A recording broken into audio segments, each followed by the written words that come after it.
Good morning, everyone, and welcome again to Virtual Sunday School. So today's lesson is pretty cool. We are actually going to talk about seasons and about time. So you all probably have a favorite season. When I say that, you think of winter, or you think of spring, summer, or fall. Those are the 4 seasons of weather, but we actually have seasons in the church as well. And some of you may know this if you've heard me talk about it before, but we have different seasons in the church where we celebrate different things. And so the reason we do that is because of time. You all know what time is, right? Maybe not what time it is right now, but ultimately time is what we use to tell what time of the day it is. For example, a time to wake up, a time to have breakfast, a time to either go to school or a time to go on vacation, time to go to work, a time to play, a time to have lunch, a time to have a snack, a time to have dinner, a time to be with family, a time to have bedtime and have stories. There is a time for everything. And when one thing is happening, you're not going to have dinner and breakfast at the same time. You're going to have them separately because there are times in your life and in your day where you do something and it's not time for something else. And that's how it is with the church. There are times to celebrate certain things, and then there are times to not. So let's talk about that word, time.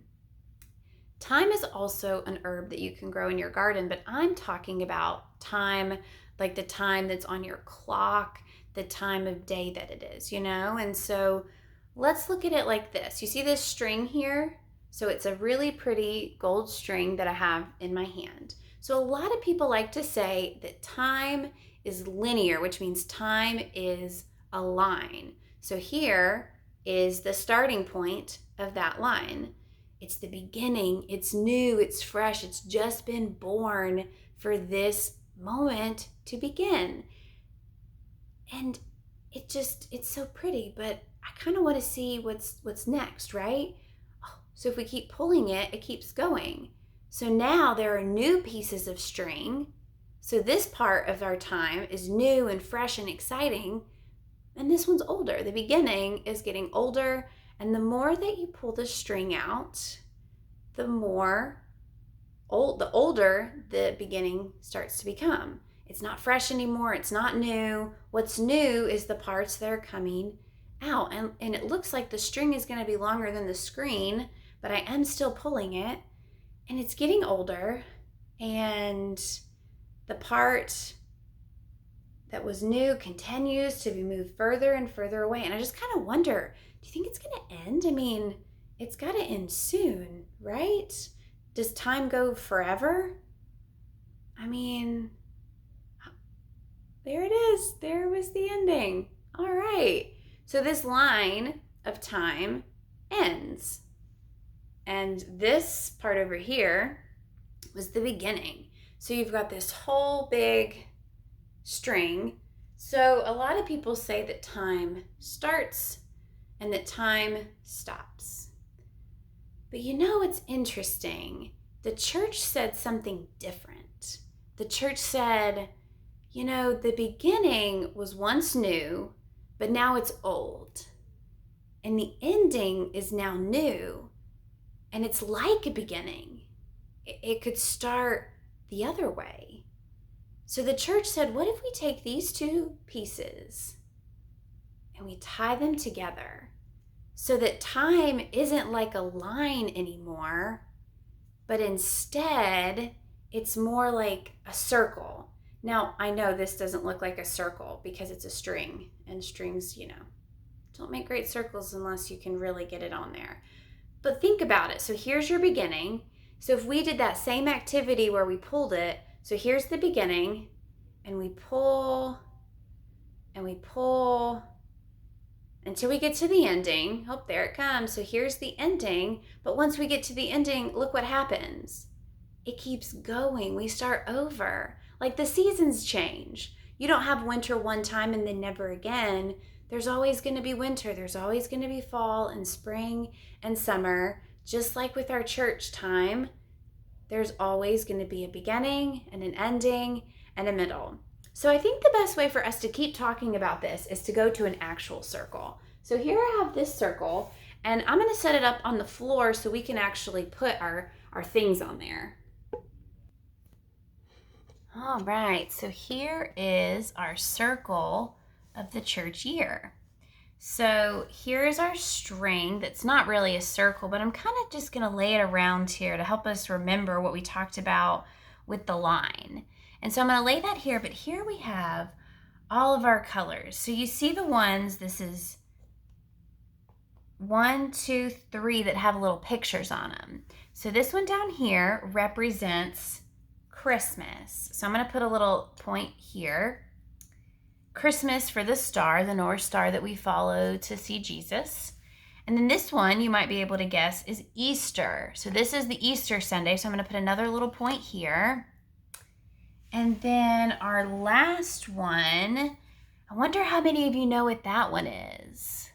This one is Pentecost Sunday. So it's red to represent fire. So that's actually a picture of a dove like flying out of the church when the church was created, back when we talked about Pentecost. So the red represents Pentecost because it was also a story about fire and the Holy Spirit. So these are referred to as the 3 great times of the church. Because Christmas doesn't happen on a Sunday, it happens on a different day depending on when it is.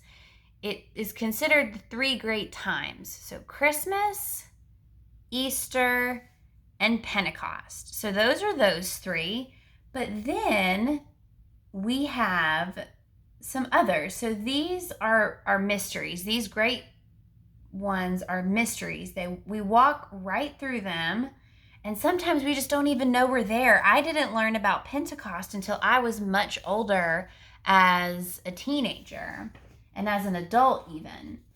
So here we have the season of Advent right here. So these 4 blue blocks right here represent Advent. So what you'll notice during the Advent season is that we have the church decorated in blue. So the pastors wear blue stoles, the choir wears their blue robes, the acolytes. And so here we have the season of Advent. So it's upside down, so I'm just going to put it like this. So the season of Advent is right there.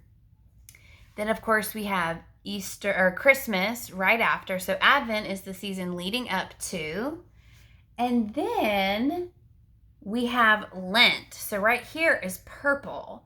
So purple is the season of Lent. And so Lent is the time when we are preparing for Easter. Just like Advent is the season where we're preparing for Christmas, Lent is the season we prepare for Easter. So those are 2 important seasons that are seasons of preparation. So we have the season of Advent in blue at our church, and then Lent is purple. So those are also mysteries, but they kind of help us to get ready to understand those mysteries. But of course, Christmas is so wonderful, a mystery that we don't get to celebrate just one day, but rather we keep celebrating for 12 days. So you have Epiphany Sunday, which is the Sunday we celebrate the wise people coming in and finding Jesus and bringing Jesus the gifts of gold, frankincense, and myrrh. So that's Epiphany Sunday. That's what this other white one is. But then we still celebrate Christmas. Christmas isn't over on Christmas Day. We've prepared so much for it to just be on one day. So we celebrate Christmas, we have Epiphany, and then these green ones following, leading up to Lent, these green represent the days of Christmas following. So we call it Epiphany. So here we have Epiphany right here, okay? So we have the season of Epiphany. And so next, we have Lent, and then we have Easter, and then we have, as we had the same season after Christmas, we have the same thing after Lent. So, we have the season of Lent where we learn about Jesus and about what Jesus did and all the wonderful things. And then Easter is when Jesus dies and is resurrected. And so Jesus stuck around for several weeks afterwards. So the same amount of time leading up to Easter, the same amount of time we celebrate Easter. So this is the season right here of Easter. So just like Christmas isn't one day, Easter isn't one day. We celebrate Easter and then we keep celebrating for weeks after. So here we have, things are moving. We have our season of Easter. And so then you get to Pentecost. So Pentecost is the one that we've talked about recently, the story of the beginning of the Holy Spirit, where the Holy Spirit was born, and also where the church was born. So the story of Pentecost is the end of our Easter season. And then look over here. Do you see all of these green blocks between Pentecost and the beginning of Advent? Is so much green. It's actually 23. So each one of these pegs represents a day of worship. So most of them represent a Sunday. However, as we have Christmas that's not always on a Sunday, we still celebrate it. And so we have Christmas there, but each of these is a Sunday after Pentecost up until the season of Advent. That's a lot of time, and we call it ordinary time. So we've got ordinary time.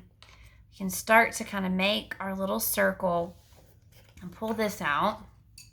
So ordinary time is a big season of the church. It's the Great Green is what a lot of people refer to it as, because there's a lot of wonderful things that happen during ordinary time that maybe we don't necessarily want to talk about, but things of growth, ways that we can change. And so we have the growing Sundays. So these ordinary time is a word that we use, but also it's not just ordinary. Right now, we are living in the ordinary time of the church, but I think that it's safe to say that this time is anything but ordinary.